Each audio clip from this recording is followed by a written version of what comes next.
Hi everyone, this is Nikki. I'm so happy to have you here today. This is the most adorable card, and we are going to talk today not only about how to make it, but just how to keep yourself more organized during your card making, especially with this many die cuts, ways that you can reduce your stress, keep up with things. I've just got lots of tips and tricks for you, so let's get right into it. Okay, let's start with how I store my dies. I use these plastic pockets. Honeybee has some amazing plastic pockets that are really large. And then I usually cut a piece of magnet. So I get magnet sheets, which I'll show you in just a second. And I try to keep all the dies on this because that way they don't fall out in my pocket and I can see everything that I have right here. So we're starting with this original set, what is called Beach Bound. And we'll be using the add-on set for the holidays, which has all of these adorable dies. Now, Honeybee puts their dies on a sticky piece of paper, so you've got things that hold them down. But what I've noticed over time is that you probably need to move to a magnetic sheet because I tend to use mine so much that I use up all the stickiness. So you can easily transfer these, and let me just show you how easily it holds on a piece of magnetic sheet. I mean, it doesn't come off. It's so awesome. And you can cut that magnetic sheet to whatever size you want to use. But that's one way to do it. Another way that I've found that keeps me a little bit more organized is to look at the layering guide and go ahead and see what each die is for before I start cutting. Because let's face it, figuring out which die goes where is sometimes half the battle. I often come in with a pen and write what each is a part of, especially little pieces like this. This is Rudolph's nose, but it took me a second to figure that out. And that way I can also put the piece back together if I'm not going to put it on a magnetic sheet. I know where the dies fit, and they've got them placed so well. Next, if I'm using colored cardstock, I try to find everything that's going to possibly be that color and go ahead and die cut it at the same time. Now here's where I can feel like you can get pretty stressed is you've got all of these items you're cutting out and you need to keep them organized so that you can find all the tiny pieces. You could use a tray.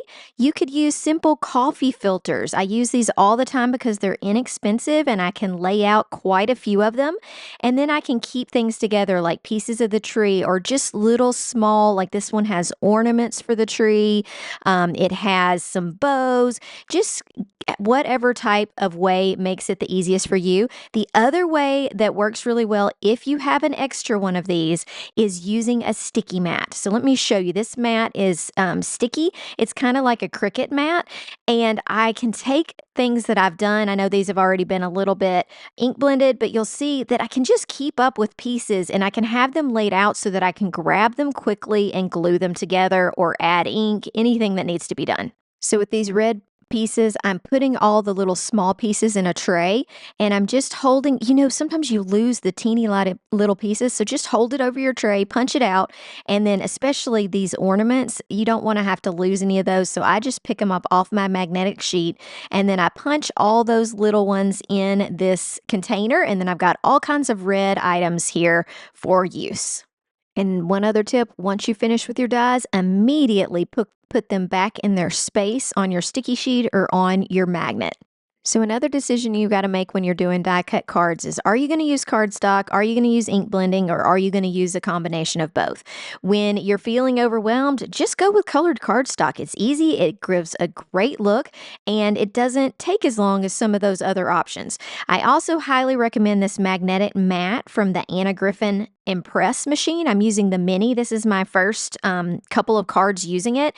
I am super impressed. It is in the Honeybee store and it is amazing if you're looking for a Christmas present. An easy way to jazz up your cards is to grab some glitter paper, just different specialty paper. You can send all of these little specialty papers through the die cutting machine at the same time. I'm using a red glitter paper and I'm using this velvety paper for the antlers. It just gives it such a cute look. And last, I used some matte silver metallic paper to create the windows and the bumpers and some of the lights. This is an easy way to not have to color those in as well, and they look kind of like it's a real van. I just love it.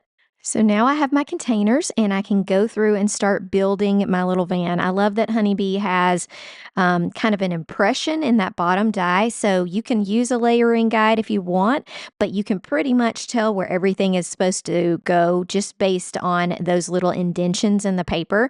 So let's do a quick build montage and then I'm going to talk to you about a way to keep your stress low with these die cut cards. And that's about how we're going to do the background. We've put so much work into this elaborate van and it's going to look so cute, but what do you do with the rest of the card? So using a tool with a wax tip like this, it's very easy to pick up these pieces. I like to lay mine out before I actually glue them down, so I decorated my little Christmas tree, and all that's left for my die cut pieces is to put that tree on top of this little van. So let's go into that background. Now, to me, I love the contrast of an ink blended background with crisp die cuts. I just think that really shows it off, and we're going to create a spotlight background.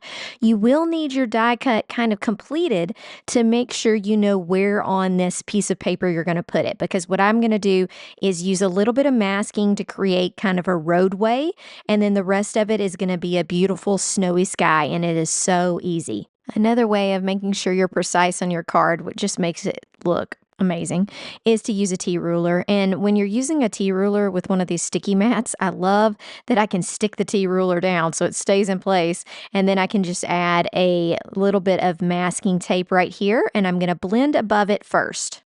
Okay, I'm going to use a few colors to do this background, even though I know all of it is blue, but I want to show you what effect it gives. If you take a very light color in the middle, which I'm using tumbled glass, and then you go out in a darkened way, it tends to make that center more like a spotlight, which I think is going to highlight our little van so nicely. Next, I'm using prize ribbon as the middle, and this just looks like a mess. I mean, it really does.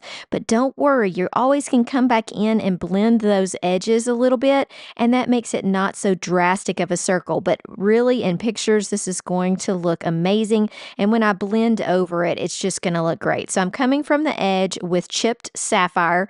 I will add just a little bit of black soot around the edge as well, and that's just to create this gradient of color that brings your eye to the center of the card. So I use a smaller brush to bring that black soot in from the edge. And remember, also, you don't have to have perfect ink blending. Part of this card is going to be covered up by that huge die cut, and we're also going to do some white splatter on top of it, which is going to fix all kinds of mistakes if you're worried about your ink blending. I wouldn't let that stress you out. And then once you've got it the way you want it, you can just remove this masking tape and see how perfect that crisp line is. Just follow that line again, use the same piece of tape, and add black soot to the bottom. Now, probably before I took this masking tape off, it would have made sense to add my white splatter, but I also didn't want to have to wait for that to dry. I wanted to get the whole panel drying at the same time, so I'll just reuse that piece of tape to cover up the roadway when I do the white splatter.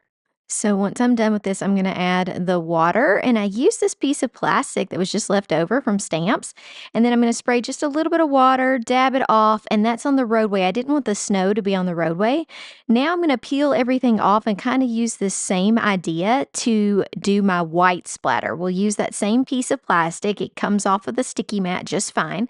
Let me show you the reveal after we pull this tape away. Look at how perfect that roadway looks. Now you could use the tape or this plastic to cover up this area down here where you don't want the white splatter, and then you can splatter on top. Now I'm using white acrylic paint with water, and then I'm just carefully splattering it over the panel to look like snow. If you ever over splatter, no big deal. Remember, a lot of this is going to be covered up by our little van, so just kind of start slow and see how many little snowflakes you want to add.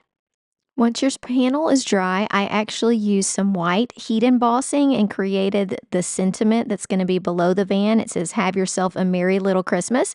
Fits perfectly in that space, and it's from another Honeybee set. I will put that in the description. Then I got all of my tape ready, and with the Christmas tree, I did add a little bit of foam tape because it's on top of this vehicle, so it would be a little bit off if you didn't put some foam tape there to make everything even and lay flat. And then I'm going to put my van on here. You'll notice I've taped all the corners down of my piece of paper because I want it to stay I want this to not be off center. So a lot of times I will tape it down or add it to a sticky mat to make sure that I'm placing everything level. And having a grid mat like this does not hurt because you can see where the center of your card is. You can see that you've got it lined up level and square on the bottom. It just helps you with your placement. So in this video, we have talked about so many different ways to organize these die cut cards with all these little pieces. It can get a little bit overwhelming. I hope that I've given you some ideas that will help you not feel that sense of dread when you're going to cut out this many pieces, that it's exciting. You've got a good organized plan and you can make cards and have so much fun with these adorable die sets. Tell me your favorite thing about this card and which parts you're going to try out in the comments. Make sure you look in the description for all of the links to the products that I used today. I had so much fun with you here today. Make sure you hit the like and subscribe, and I'll see you soon. Bye.